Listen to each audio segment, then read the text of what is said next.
I really hated this level when I first played it. I complained about, in the previous level, how there are lots of opportunities to fall into bottomless pits. But this level has a lot more of that. And again, it's really easy to fall into bottomless pits because they're so slippery, you have so much momentum, especially when you're dashing. It's where it's kind of hard to keep control of yourself. And plus, a lot of the times it feels tense trying to grab onto poles that are over bottomless pits. Because it feels like a crapshoot whether the game registers that you press the grab button in time for you to grab onto it properly. So sometimes it doesn't entirely feel like it's your fault when you fall to your death when you're trying to grab onto a pole and you fail. So, again, as soon as they introduce bottomless pits, it starts to feel tense. Now, I don't completely hate the werehog. I would take this over Big the Cat any day. At least it's usually intuitive trying to figure out how you're supposed to beat it. And while it's guaranteed to take longer than Big's levels, I don't know, at least it's an actual platformer. And I take this over Amy Rose, because the werehog is a lot faster than Amy Rose, especially when he's dashing. And I feel like he has more interesting level design, with the swinging around on poles and climbing and generally the way his platforming is handled. And I love how you can throw stuff at enemies. So, it's not the worst thing in the world. I do think that it's a valid gameplay style. So I don't entirely think that's worthless, but I just don't like how it pads out the game. If the werehog's levels were all 2 minutes long, then I think I would have had I don't think I would have found it as bad. Fighting can be annoying and tedious and frustrating and cheap. It's not fun to fight the enemies. I feel like if they had a lot less forced fighting, then it would have been fine. And if the grab felt more reliable, and there were less bottomless pits to make things tense, it would be fine. I know I complimented the radar earlier, but to be honest, I don't really think it's that great. I mean, look at how little it shows. It doesn't show the item that I just got, or the jars I just destroyed, or the pendulums right in front of me that this level introduces, which are pretty easy to dodge, so I find them to be a legitimate challenge. I'm glad that they're there. But yeah, this radar just does the bare minimum of what it should do. Oh, I always fall into that thing. It's not very intuitive to me, and it doesn't instantly register in my mind that, oh, this is a floor that's going to fall down when you walk on it. I think that should have been a better visual indicator. Because even after the third time I tried to go through this level, I still fell into it. And I feel like an idiot every time I do that. Normally this part of the level is pretty well designed because you're generally going to be dashing anyways when you get to it because you were on a long stretch of land earlier. But I had to stop to break those jars and get an item. So, that's on me. But this part of the level is pretty tense and annoying.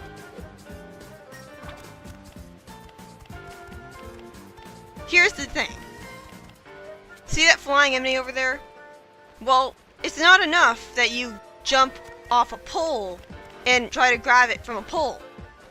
You have to land on that island to the left of you, and only then can you grab onto it. It's a good thing that you can grab back onto the pole after jumping off it. That's really merciful and it's surprisingly convenient for a Sonic game. But still, it didn't feel very intuitive to me that I could grab onto it from the island, because it looked like if I was standing on the island, then I would be way too far beneath it. Oh, it does count 0 as a life. Well, that's merciful. But yeah, I actually got a game over here. And by the time that I beat this level, I had like 1 life left. It's really easy to lose all your lives here because you don't entirely know what you're supposed to do. I'm not sure how I managed to fall off the pole and then have to grab onto it again, but whatever. But yeah, I finally figured out that I was supposed to get here. And I'm 5 minutes in. There's like I'm halfway through this level. At best. And there's still more after this, and if I die, then I have to do the entire level all over again. And guess what? I did. That's what's really frustrating about having stuff that can make you lose your lives in these levels. They're so long that dying and losing all your lives feels really frustrating. Here you got a really high vertical platforming section, so naturally if you screw up, at the very least you're generally going to land on land and be able to get your way back up instead of dying. But if you don't, then it's so frustrating that you can't just grab onto the ledges that you're falling past. Why are you only restricted to grabbing onto the specific ledges that are glowing and grabbable? Like, I would have liked to have my skill rewarded, but the reason wow, that is pretty funny. The reason that I fell there was because it looked like I was wading through water in the first place. Like here, it looked like I was wading through water to walk through the area to get to the item. So naturally, I assumed that to the left of me was more water that I could just wade through. And plus, I could barely see my character. The camera wasn't close enough or turned to the side so I could tell that I would be walking to my death. But yeah, why are you only restricted to grabbing onto these green things that are at least glowing so they stand out in a dark area? But still, I would like to have my skill rewarded by being able to grab onto any ledge that I want and just climb up the mountain. Like, that would be cool. Like, at the very least, have it as an unlockable bonus thing, like an easy mode. Like, see, I tried, but I couldn't grab onto it. And I fall to my death. Wonderful. Like, yeah, I found this to be a pretty frustrating level. Not gonna lie. And I don't really like vertical platforming sections in general in Sonic. I don't like having to repeat stuff that I already did. It's not as offensive to me as in Twinkle Park Act 2 though, because I'm not playing as Sonic the Hedgehog. I'm playing as the Werehog. So, I don't know. Anyways, I was talking earlier in the previous video about how, like, a lot of people want Sonic Adventure 3. Like, there's always excitement when Sega decides to register a website with the name Sonic Adventure 3 or, like, patent the name or something like that. And, like, as for me, like, I'm conflicted. On the one hand, well, obviously I grew up on the adventure games. Adventure 2 is my very first Sonic game ever, and it was the only Sonic game I played, aside from every so often revisiting the Advance 1 game. Like, it was Adventure 2 and Advance 1. I'm that era of Sonic fan.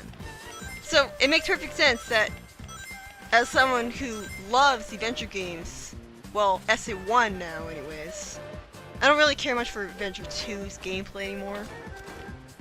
But yeah, I do kind of want Adventure 3. Like, I don't want them to...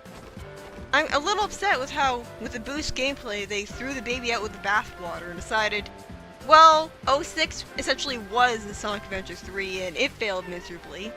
So let's blame that on the alternate gameplay styles with the different characters, rather than blaming it on the fact that the game was rushed and most of its source code and stuff were burned away in a fire. And so they had to go back to an earlier build of the game when it was almost about to be released.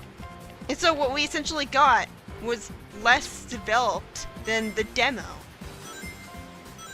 Like, yeah, let's ignore all of its troubled production and how rushed it was, and just blame the fact that it failed on the adventure style.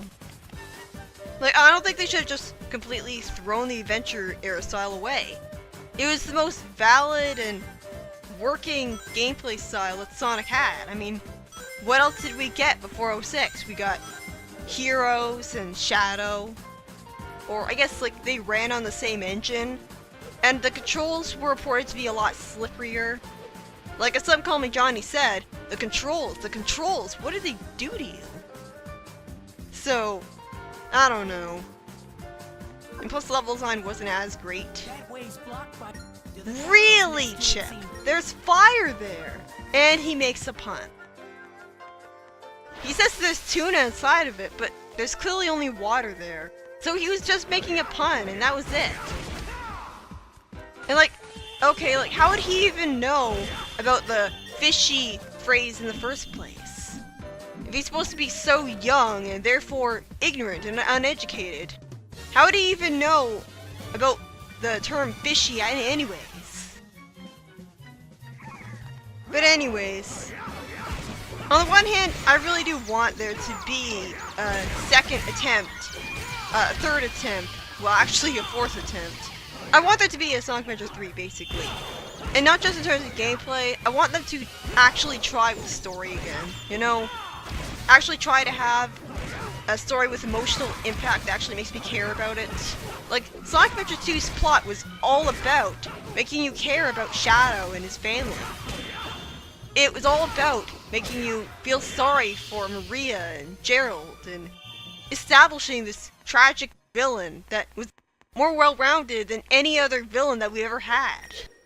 That was its whole appeal, so I can sort of understand why a lot of people wouldn't get it, because, well, the surprise factor is gone. They've already watched the cutscenes a whole bunch, they know what's gonna happen. It's kind of hard to appreciate a story and its cutscenes after you've already watched the cutscenes a billion times. So, that was its main appeal, was emotional impact. But it was also all about being fast-paced, and it was like an action movie. All of the characters were relevant and competent. They did something in the story. And it even had good character humor, too, that always made me laugh. Especially the Dark story, ironically enough.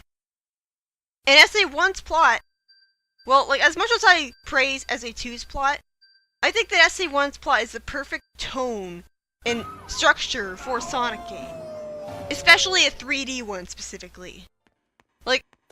Like SA1's plot was basically...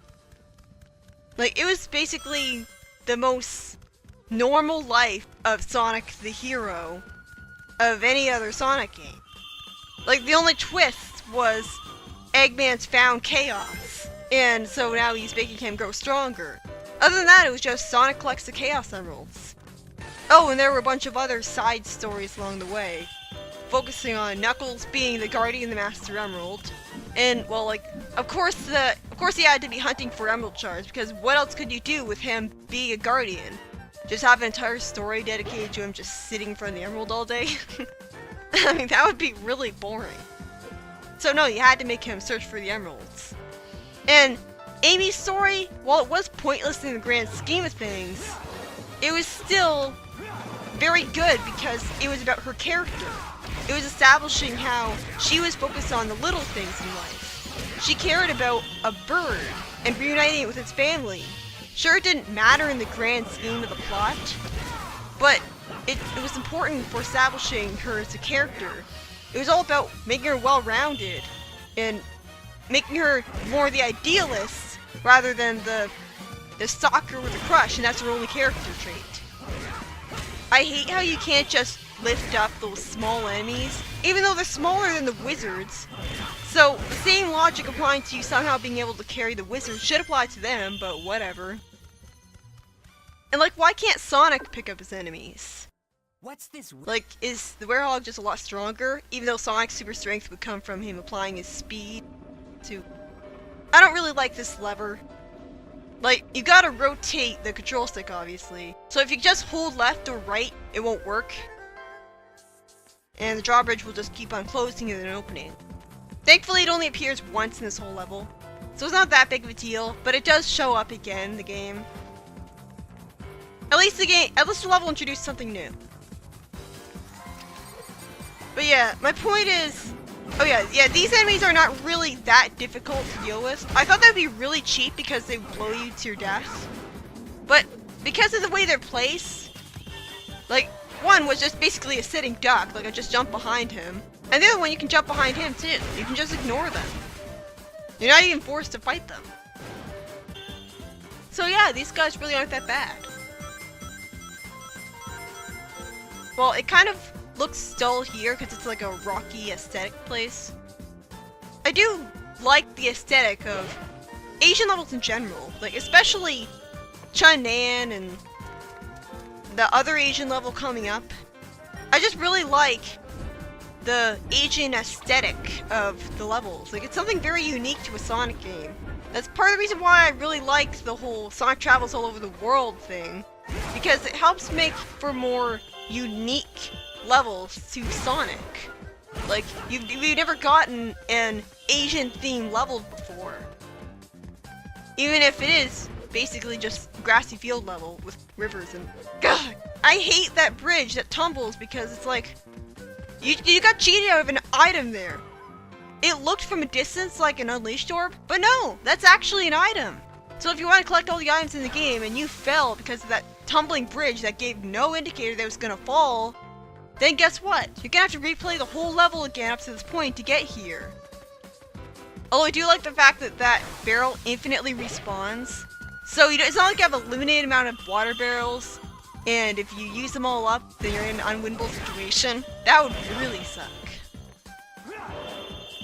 Although it's kind of tedious, you have to constantly go back to the same, and you can dash into it and it could explode. I'm not sure why they thought that was a good idea. Why would anyone want to do that?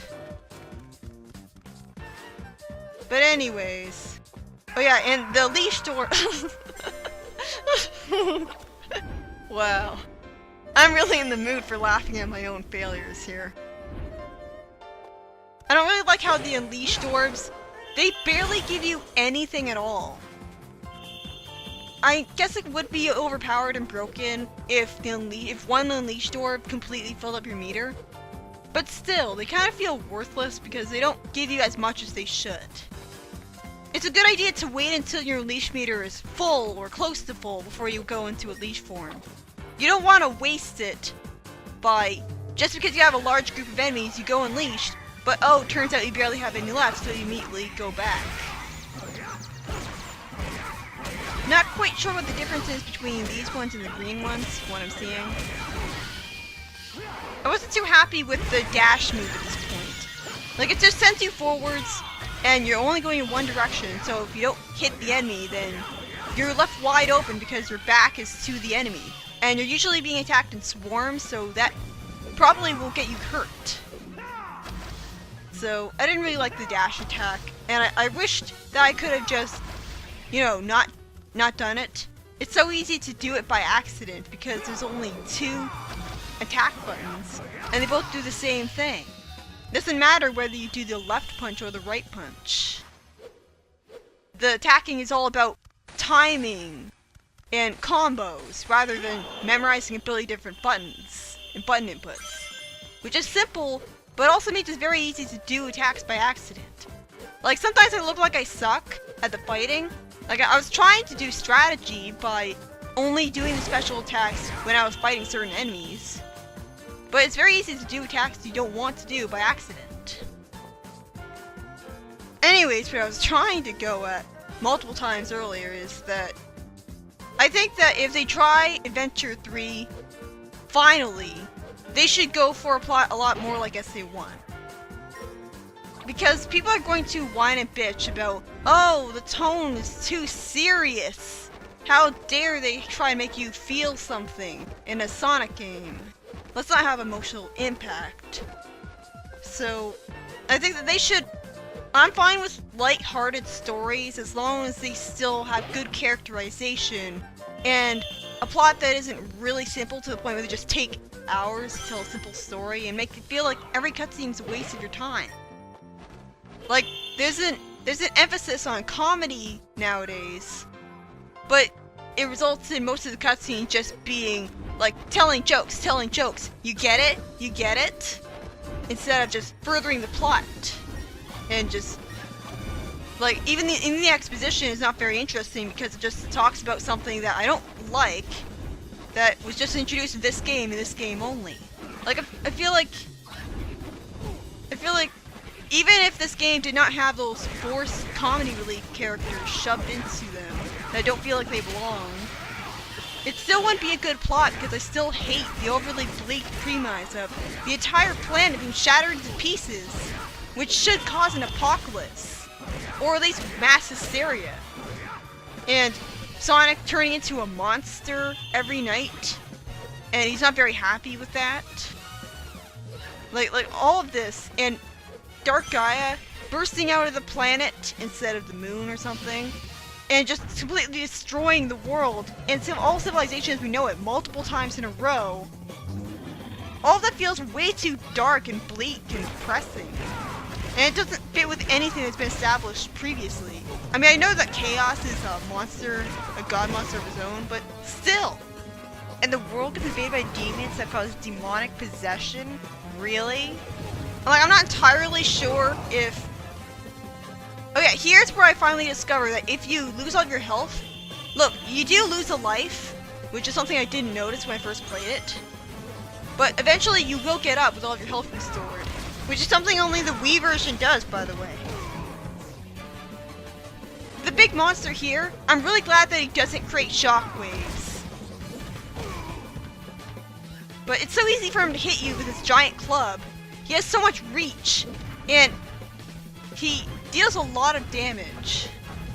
He's definitely much better than the HD version gigantic titans that have shockwaves that will hit you again while you're stunned from the shockwave. Yeah, that's not cheap at all. Unfortunately, we will get shockwave monsters, but they're much later on, as it should be. The point is, I was filled with dread when I was having to fight this guy to progress, and I had only like 2 lives left. But the thing is, even if he knocks you off a cliff, like that, something really convenient about this game is that it actually saves the amount of health that he has. So I was actually able to defeat him. And I just attacked him a whole bunch from behind, and dealt a whole bunch of damage to him before he could turn around. He's really slow, so you can take advantage of that. I'll just get out what I was trying to say earlier as fast as I can. Basically, I'm not entirely sure if SA3 could work because it takes more development time and everything. The better graphics get with every new generation of consoles. So it'll take more development time to make Adventure 3 than it would to make 06. So they would need even more development time than 06 needed. I'm not sure if it would be rushed and thus be bad, but like, I don't know, I think it would need a lot more development time to make an adventure game now than it would have needed when they first came out. So I'm not entirely sure if it could work because it would take a longer time to make sure that every character you played as would work. But I still want them to try again, especially with a story. If they just go back to having stories where all the characters are competent instead of just shilling Sonic to the detriment to the other characters. If they go back to having a story that actually makes me feel something instead of making me waste my time, then I would be really happy. I don't think that they should just throw out the adventure-style gameplay, because there's so much potential, like the spin-dash jump capable Sonic, and Tails flying around in 3D, and even Gamma's shooting sections. They should be revisited. But, like, I don't know. I'm just worried about how they would do it, especially since we got the horrible voices that don't suit the characters and are all cartoonish now. So they'd have to get a new voice cast to actually have a proper, serious story again. The voice actors are too focused on making things sound goofy, rather than making you care.